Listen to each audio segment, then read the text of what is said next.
Hi,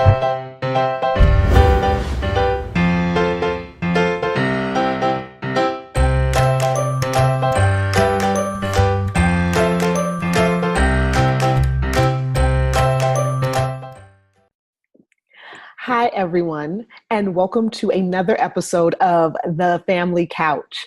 I am so excited to have with us on today as our guest, John Edwards. And we're going to be talking about commitment to process. And it's a big topic, but I'm going to kind of try to figure out how we can talk about it in a way that supports our listeners and supports us on really understanding that concept of what is commitment and how do we stay persistent through a journey and through a process. So, John, thank you so much for being on with us today. Well, thanks for having me. I'm very excited to be here. So before we jump in, John, can you give our audience a little bit more about who you are and what you do? Sure. So I am many things, but the trajectory that I usually say is that I am a licensed clinical social worker and psychotherapist in Oakland. I have a full-time private practice, and you may hear as we continue on some of my accent come out if you haven't heard it already.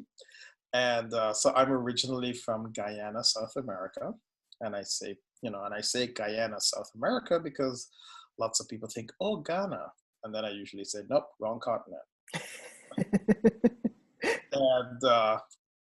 And so like I said, I have a full-time practice, and I work with individuals and couples, anxiety, depression, eating disorders, addictions, and I am a certified Gottman Method couples therapist.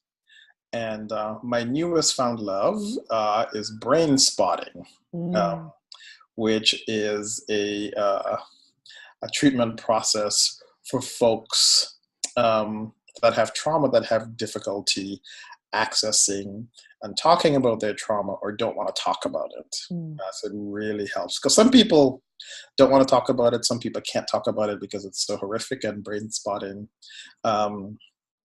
is actually quite phenomenal in just having you do your own internal thing and beginning to get healing. I love it. So you definitely have a lot of experience and expertise around walking people through a process and how that looks. Yes. As a therapist, and I say this because you're in a couple practice building groups and stuff like that, and the longer I do this, the more I'm convinced that therapy is such a high skilled process, highly skilled process. A lot of folks kind of feel like, well, I can just, it's just listening and I can do it too. Why does it have to cost so much? Why do you have to go to school for so long, et cetera, et cetera, et cetera? But it really takes a lot of skill and attention to be attuned with someone else. And it's not just, and the attunement, it's not just listening. It is also being able, which is where, if you've been trained, this is where it comes in. You have to be able to tolerate the other person's process. So you have to be able to tolerate anxiety, depression, anger, rage, frustration, guilt, shame. You can't say to your client, okay, stop that now, stop being angry now. You can't really, you could, but that would be bad therapy. And so I think, that is the thing that a lot of folks don't necessarily recognize, that when a person is in the process of being in therapy, there's a lot of attunement going on. And it's a process that requires a lot of skill, because you don't want to interrupt somebody's process and bring in your own agenda. Oh, let's talk about, your dog died? Well, let's talk about that, right? Because for you, that feels like the thing that's most important, right? When in fact, the person really wants to talk about the fact that, their best friend is moving away or something like that. And, and their dog died. Yeah. last week, but their best friend is moving away. And so you don't want to say, but yeah, but you can still call them on the phone and you can still visit and all of that kind of stuff. You're not interrupting their process. Yeah. And so as I'm listening to you talk, I think that's something that is it's very unique to how we work as therapists, but when you're not in therapy and you're trying to meander through life, get through life, process takes on a different form, would you say, or do you feel like it takes on the same form? Well, I think it's different, yet it's the same. Mm. The difference is that when you're trying to go through life, you have to be attuned with yourself and your process, right? And that's the thing that therapy helps with, right? So therapy helps folks to attune with themselves so that they can come in contact with their process and where they would like to go. And and so many people, they're not sure what their process is, or they've been told by other people this is your process. Mhm. And even though all the bells and whistles and alarms are going off, going, no, this is not your process, don't do it, they go, yeah, but that's what my mother told me, or that's what my favorite teacher told me, or that's what my pastor says, or that's what my rabbi says, or whatever it is. Or that's what And society says. or that's what society says, and society says a lot of stuff. Hmm. um, so it's helpful to learn to attune to your own process in everyday life, Yeah. right? So if you are, for example, we were talking briefly, if, for example, you found yourself in a lot of debt, Mm. and a lot of debt can be variable to people, whether it's 40,000 or 4,000, and then you say, okay, now I'm going to get into a process of eliminating the debt. Mm. You have to pay attention to that, right? Mm. You have to pay attention to, what am I doing? How am I managing? Am I in this mentality of, oh my God, I'm never going to get out of it and it's going to be forever, and right? That's a process, and that's a process that's going to take you in a particular way and on a particular path. And is that the path that you want to be on? Right. Or do you want to be the person that, doesn't want to go to the movies, doesn't want to buy popcorn, doesn't want to take their kids somewhere because, you're just focusing on, we can't have anything. And that side seems kind of stressful Yes. and Yeah. not a lot of fun. Yeah. It doesn't mean you have to go out and, start spending widely, but you can certainly say, okay, you know what? We've been home for the last 2 weeks and, I did an extra 2 hours of overtime, and I'm just going to take the kids to see the new whatever movie, or we're just going to go for a walk and stop and get ice cream, right? Mm. That's a process of taking care of you and taking care of your kids as you're simultaneously taking care of reducing your debt. Yeah. And I feel like process, because we know that once people learn how to monetize certain ideas, it becomes part of our vernacular to have coaches, to have people who want to take that idea of process and monetize it. And so what do you say to people who think, I need to get the next thing? I need to take John Edwards 10 steps to get out of debt, or I need to take Mercedes Samudio's 15 steps to manage my, anxiety. What do you say to those type of processes? Are those helpful, or would you say that they might sometimes not be so helpful? Well, I think sometimes they're not so helpful because people are in a loop. Mm. They're in a loop of finding the thing that's going to help them with their process, Yeah. right? So they haven't actually tried anything. Right. So they've taken all 12 5-step things, but they haven't actually tried any of the 5 steps in any of the 12 things. Right. Or maybe they've done one or two, and then they get distracted. Mm. And they go, oh, but this one says it's extremely successful, so I'll do that. But this one says it can happen in 4 days, so I'll do that one, Yeah. right? But they haven't actually taken the time. And I guess, the big thing is that,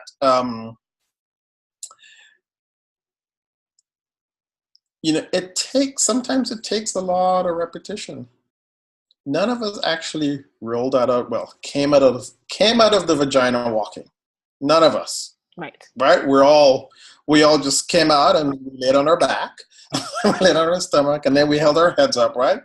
And it's a lot of repetition. And once we started learning how to walk, there's a lot of falling down, but it was the getting up and doing again and doing the thing that, if I hold on this thing, I can, right? For those folks who have kids, I mean, I don't have any kids, but I have a lot of nieces and nephews. And you can see them right there.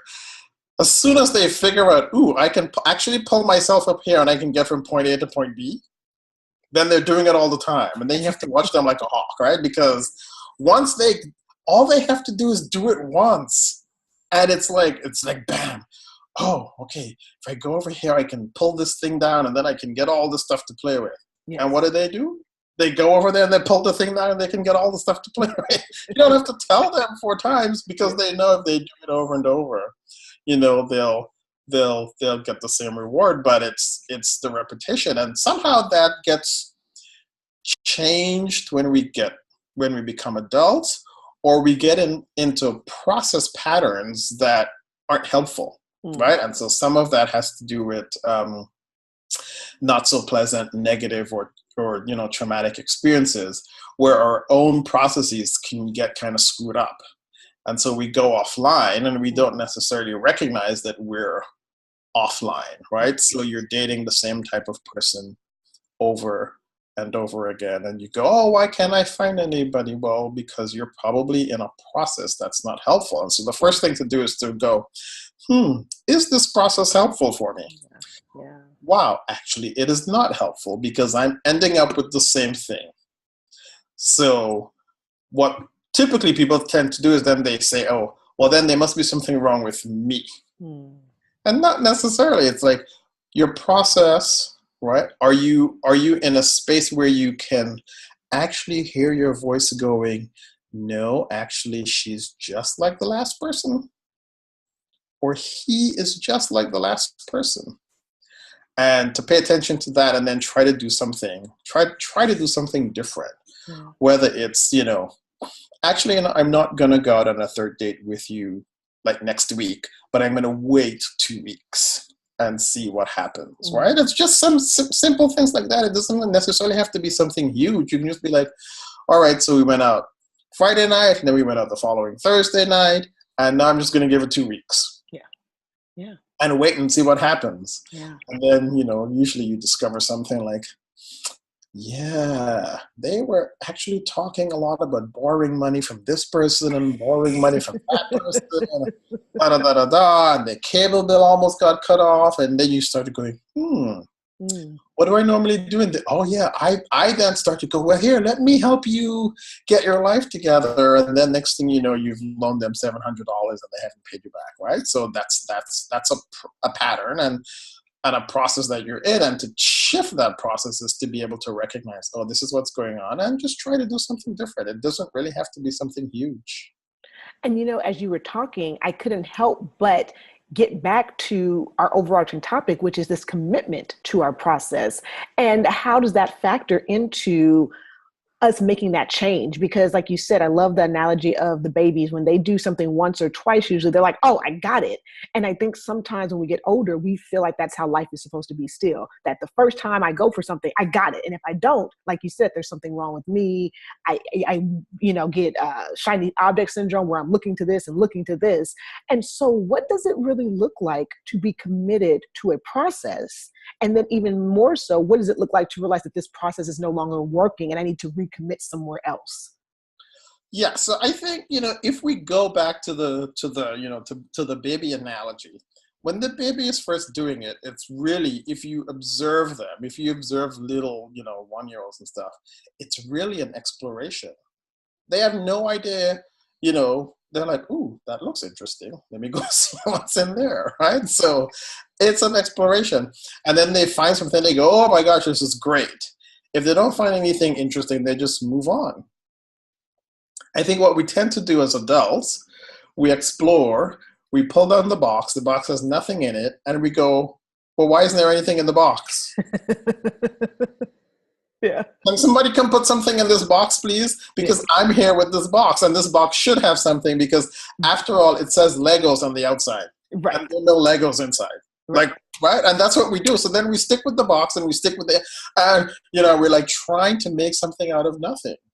Right? If the baby pulls it down and there's nothing in there, they just move on. Yes. And I think that's some of what, gets lost as adults, is that, we want, you pull down the box, there's no Legos in the box, you go, okay, there's no Legos in this box. and then you continue on to explore. Right. But we get stuck. We do. We do. And We get so, stuck in this idea that, oh, and I was going to say, and so I guess when we're looking at that, right, there's that, I feel like there's that recommitment piece in that one, right? That once I get to something, I've worked hard, I've done all my internal work, I get to something and it's not what I thought. The idea is to say, okay, that's okay. Let me recommit somewhere else, or let me put my energy somewhere else. But let's say you get to the box and it's what you want, but now you are like, oh, I wonder if there's something in another box. Like, how do you stay committed to this box until you've exhausted or explored what's there? so I think a step before that is Mm. really being clear about what it is that you want and what process you're on. So I think part of what happens is people get to a box, there's something in it, and they go, oh, this is not what I, but they weren't really clear from the beginning what it is that they want. And it's okay not to be clear. I'm not saying you have to be clear, but you have to understand that your process is one in which you are not clear. That's a big one. So you go, I'm not really sure what I'm doing. I'm exploring and I'm finding out, oh, here's a box. There's some Legos in here. Here. Well, this is really not my thing. I think I want blocks. Okay, let me go exploring for blocks. All right. So, but if we're continually connected, we can be connected with ambivalence, and that's Mm. okay. It doesn't always have to be certainty. It's about being connected to the process. And if you're connected to the process of, hey, I'm confused, I'm unsure, right? That's the genuine, authentic part that's happening. You're confused. I'm confused half the time. I'm like, I don't know if I want to do this or not. But then I allow myself, and then other times I'm fairly certain this is what I want, and it works out fine. And then other times I think I'm certain, and then I get it and I go, this is not what I was expecting at all. Completely different. And all of those are okay. You just have to continually be in the moment of your process. We tend to, oh, well, in 5 years, in 10 years, and, we're living 10 years from now and we haven't even gotten through next week. Yeah. Yeah. Right? And so one thing that's coming up for me is in being committed to our overarching process, whatever that may be, something that's just getting us to next week or our 5-year plan, that whole process, would you say that uncertainty and ambivalence and maybe even confusion is built into that process or needs to be built into it? Yes. Well, I know when we look at TV and listen to stuff, there, a lot of this stuff is kind of packaged in a way that says, hey, look, these are the exact steps that you need to take and you will get X, right? And I think that works for some people, but I think for a lot of people it doesn't really work. Mm. And a lot of us, we're so busy running around doing things for other people, and we're not really paying attention to ourselves, and then we kind of wonder why our processes are kind of offline and not going according to plan, because we're driving other people's cars. We're not Mm-hmm. in our own lane. And so I think it's really important to give oneself the permission to be in your own process and to understand that it's an exploration. Just like the baby, they pull the box down, there's nothing in it. I thought there was something in this, but there isn't. Let me go on. And sometimes, you pull something down and a whole bunch of stuff falls on you. That's happens Exactly. with kids. A whole bunch of stuff falls on you. And then you go, okay. And sometimes, it's just like you said, the shiny is just so glittering, and you go, I should pull it down. And, but as adults, unlike the babies, we actually know, right? Because our brains are more developed. We go, well, the last time I pulled that down, a whole bunch of stuff come falling down on me. So I may need some stuff in that box, but I can't just pull the whole box down. I may need to get a ladder, climb up, look to see what's going on. Yeah. Or I may need to wait for another time to go into that box, Yeah. right? Because I may not be ready for what's in that box Yeah. as well. And that's okay.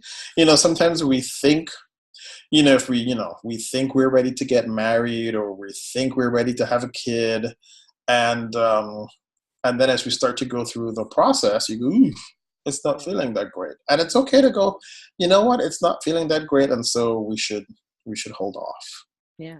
And as you were talking about some of these ideas, the ladder, and I'm just trying to think about the metaphor, the ladder being maybe getting support, maybe having somebody else being a part of it with us. But I was also thinking how much sometimes society has a huge piece on that process, where you mentioned marriage and kids, and that for certain genders, for certain sexual orientations, for certain cultures, those things are already they've already been put into our process, that once we hit a certain age, or once we hit a certain place, that we're supposed to be doing it.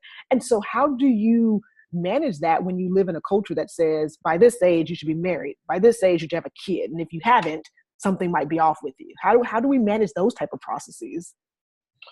You know, that's um, it's a big question. Yes, yes.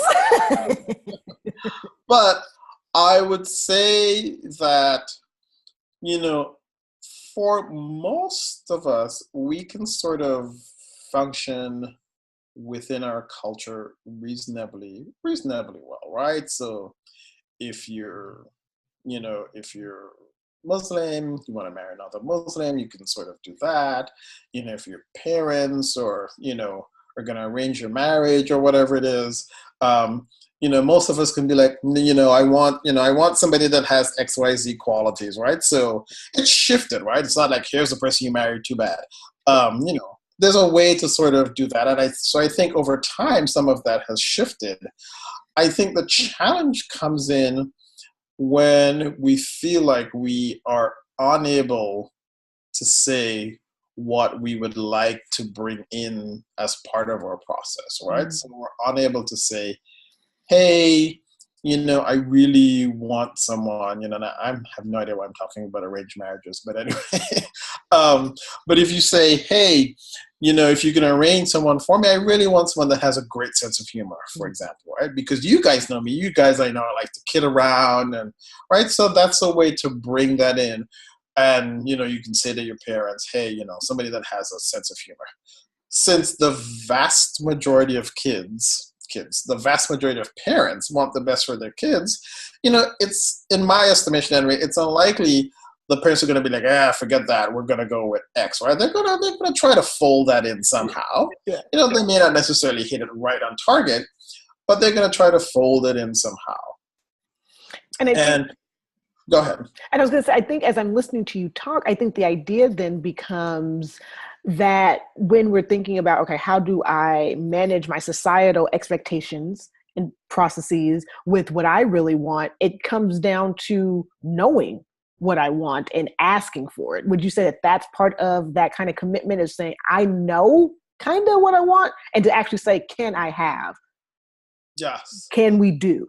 Yes. And this is, as a Gottman couples therapist, I spent a lot of time in sessions saying, I would like for you to ask for what you want. Because we're so practiced at saying, well, I don't want you to go out on Friday night. Okay. And then the person, let's say the wife says to the husband, I don't want you to go out Friday night. And then the husband stays home, but he's in the basement, playing video games. Right. Right? And then, then they have an argument Saturday morning, because the husband gets up and he's like, oh, the wife is like, I'm so mad at you. And he's like, why are you mad at me? And she's like, well, you didn't spend any time with me last night. Well, you didn't say you want to spend time with me last night. You said, I don't want you to go out. So I stayed home and I played video games. That's what right? So it's so hard for us to say what we want. So I certainly encourage people to practice. I think part of the difficulty is that, saying what you want puts you in the vulnerable position that it may be rejected and you may not get it. Right? But again, if you're in the process of being with you, then you're like, okay, so I know not to ask Mary for that. Or Mary doesn't seem to be in a good place right now. She's normally responsive, but what's going on, and now you can reach in and find out, that she's having a hard time with her job, or something like that, and now you can, again, be a friend, Right. be a good friend. But it's so hard. I mean, for me, it took a long time because I grew up in a very conservative religion, Seventh-day Adventist. And then when I was in college, well, actually, it happened before college, but it sort of reared its head completely in college. It's like, ooh, I'm a gay man. This is going to be problematic. And so sometimes it does take a lot of courage to go against what your family says, what your religion says, what society says is, normal or abnormal or whatever it is. But we each kind of figure our way out in terms of how to make that work for us. Because I know for me, I would probably be not well if I hadn't said, I not only do I have to be a gay man. I can't not be a gay man. And then I thought, well, why would I want to put a woman in this position where I'm going to pretend to be something that I'm not? I mean, I'm involving a whole nother person. And, I think if I'm going to be miserable, I would like myself to be miserable. I don't want to have other people contaminated by my misery. But, sometimes I can do bad all by myself, kind of. Exactly. But some people feel like, hey, if I'm going to be miserable, then you should be miserable too. Yeah. But my journey wasn't about, hey, I'm going to go be miserable. My journey was about, hey, I'm going to try to find a way to be happy and healthy and fun and loving and all that kind of stuff. Yeah. And that does not involve going down the sort of societal road of, having a heterosexual marriage and doing all of that kind of stuff. And even for people that don't have children, right? There's this idea. So many people, you're at a party. Hey, do you have any kids yet? Actually, I don't. And if you look like you're kind of late 30s, people start, I don't know why people think that they should, but they start feel like they can mention your biological clock. And I'm like, that's just obnoxious. Right? But it's like, I mean, children are a lot of work. Just looking at my nieces and nephews, why would people do that? But, children are a lot of work. But again, being in your own process and being able to stick with it and being able to, again, to say, right, well, having a child was not something that was in my process. And, and that's okay. Yeah. Or getting married was, I listened to radio shows and as we're doing this, I know this is going to come out later, but I know tomorrow is Valentine's Day.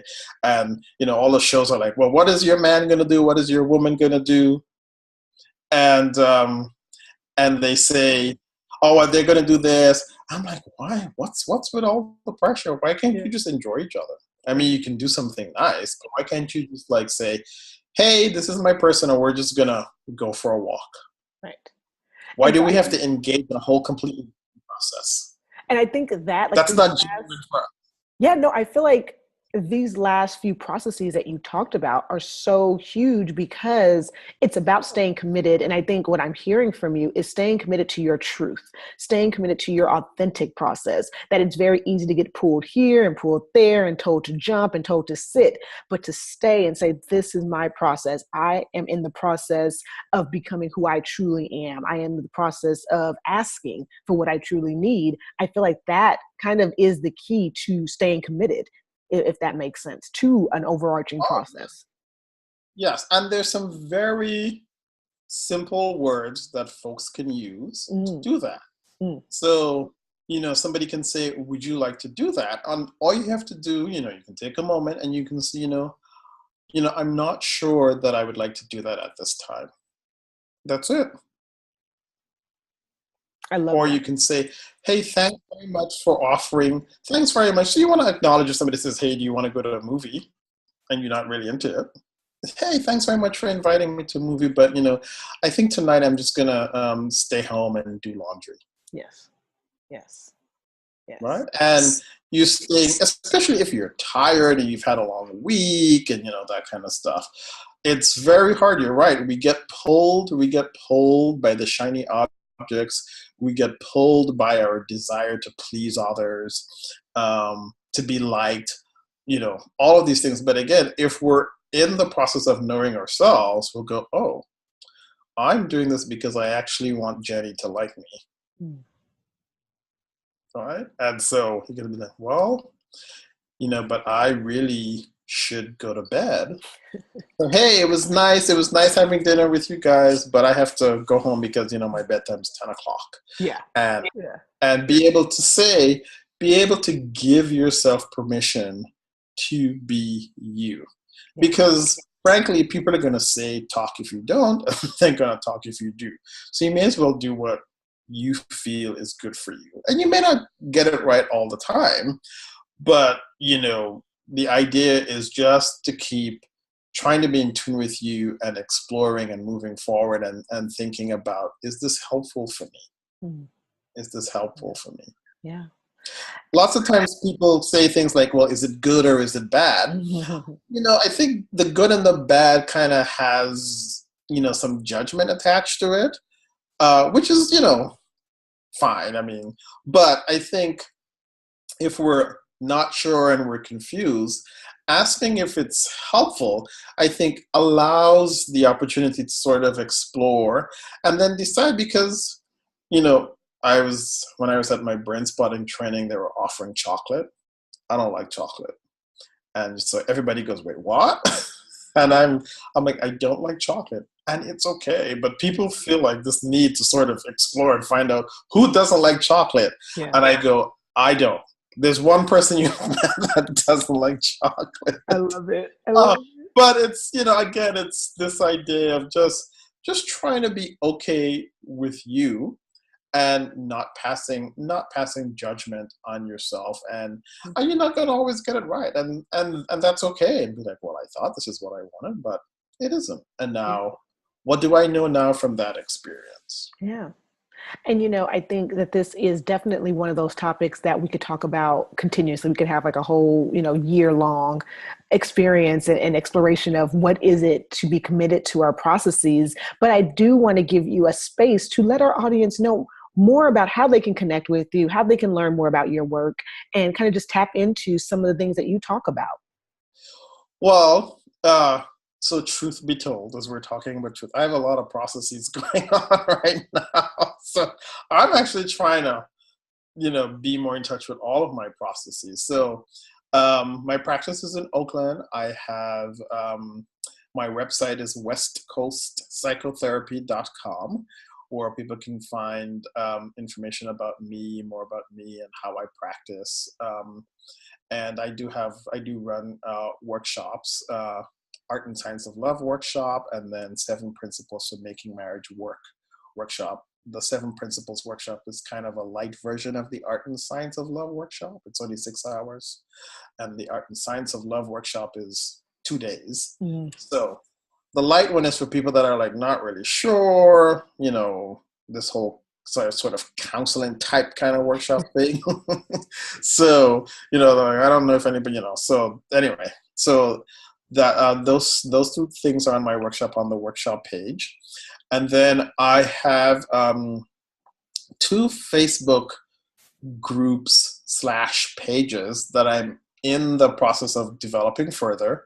One is called the Relationship Success Cafe, in which it's just very infancy about just sort of giving people little tidbits and some discussion about how to have successful relationships, primarily romantic relationships, but also relationships with, friends and relatives, and even relationships on the job, and also the most important relationship with herself. Yeah. And then I have one that's also specialized. It's called LGBT Relationship GPS, which is geared specifically for the LGBT community. Nice. So those both of those are on Facebook. So if you Facebook those, they'll pop up. Nice. And don't fret if you weren't able to jot down all of those resources. The links and the names to the groups and the links to John's website will be in the show notes that accompany this episode. So please feel free to reach out to him and check him out if you want to know more about the work that he's doing in the world. John, thank you so much for being on with us and sharing with us your processes and talking to us about how we can stay committed to our own journeys. Well, thank you for having me. It was a pleasure and enjoyed it thoroughly. Bye. Bye.